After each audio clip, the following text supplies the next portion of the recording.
said, well, what maybe I was just.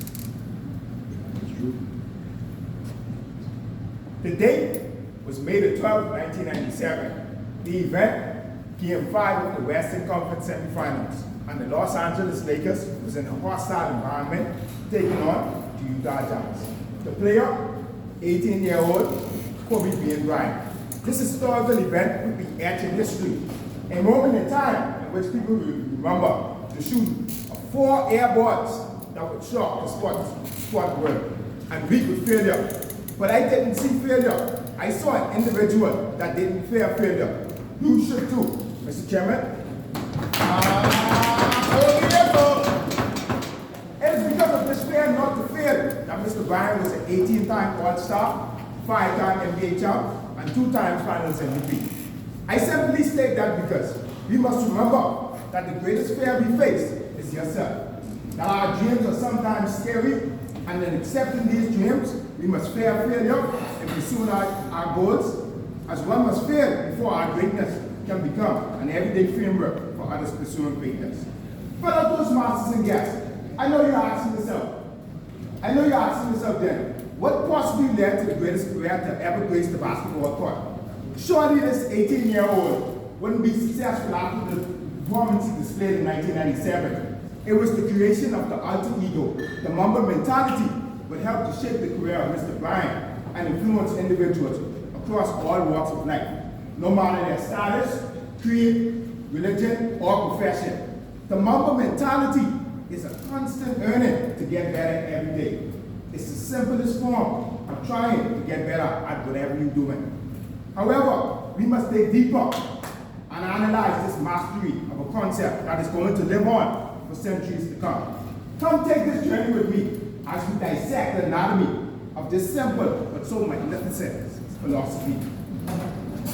As we cut into the first layer, I want to acknowledge the fact that every individual doing their walk of life will encounter some sort of weakness.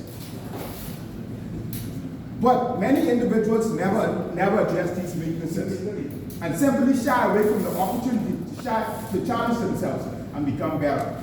To possess the MAMBA mentality, one must attack your weakness. You must view your weakness as your strength. The summer which led after the infamous airball game, Kobe would set on the quest to become physically stronger. Why, you ask yourself? Every shot was in line with the rim, but every shot was short of the rim.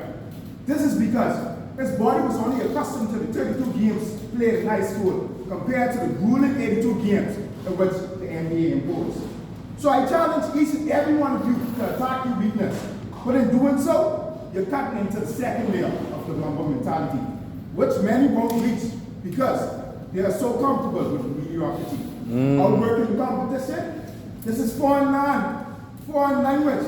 It's almost as if you're speaking gibberish to them. I often refer to it as I'm speaking baby language. This layer of the MAMBA mentality of outworking the competition is what's going to separate you from others. See, many individuals acknowledge their weakness and dreams and start working towards it, but they don't want to put in the work. Or if they simply accomplish what they want, they eventually stop working. This layer requires obsession, an obsession where they're going to question their sanity. And require you to break the societal norms of not being okay with giving the bare minimum to accomplish what one wants to accomplish. In this layer, your work schedule can't be a normal 9 to 5. It has to be sometimes 9 to 12, wake up, do it all over again on 3 hours of sleep. During COVID time, the dominance in the NBA, most players would work out, let's say, 2 times a day. But yet, the so insane but normal workout schedule of Kobe Bryant would comprise of waking up at 3, working out at 4 to 6, then back at it 9 to 11, then back at it 2 to 4, and then back at it 7 to 9. That's 4 times Mr. Bryant would work out in a day. That's 2 times more what the competition has done. No wonder this man was so dominant. I now often ask myself what the other fellas was doing. I guarantee you, whatever you do, if you outwork the competition, inevitably you will begin to separate yourself from the masses, and the work will eventually show for itself. But if you're going to challenge yourself, it's going to be mentally strong, mentally challenging, emotionally challenging, and spiritually challenging. But take on this challenge because you will not be the same individual after you go through the storm. I can promise you that. Ladies and gentlemen, you are on the road to success. And cutting this third layer simply requires you to be about greatness. Be about greatness. What does this mean? This is when the big goes into the picture. To mingle in this layer, you have to be all about action. All about action and no talking. You must put your foot down and plow the ground and sow the seeds for years to come. This layer requires patience and consistency of working daily to achieve the peak level of mastery in whatever profession you are in. There's no shortcut because, as my high school principal Brenda Miller would say, the only time success comes before work is in the dictionary. Fellow Toastmasters and guests, I challenge you to challenge your inner MAMBA mentality. I ask you today, what do you want? Because the only thing you can control is how people remember you or don't. So do not take it lightly. To possess the MAMBA mentality like Kobe did, it is simple and can be described in these words: the constant quest for improvement. Through this quest for constant improvement and working to get better every day, your impact can be felt in the next generation. Kobe is the prime example of this. Very rarely do individuals remember the airball game against the Utah Jazz. However, he looked fair in the face and he settled on the quest to become the greatest player of all time and achieved this he did.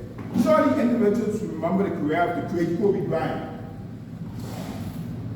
However, he achieved the ultimate goal in life, that individuals should also remember the MAMBA mentality and its impact that it has on this generation and future generations to come. So look fair in the face and ask them, who are you? Because they are simply just illusions. And channel your MAMBA mentality.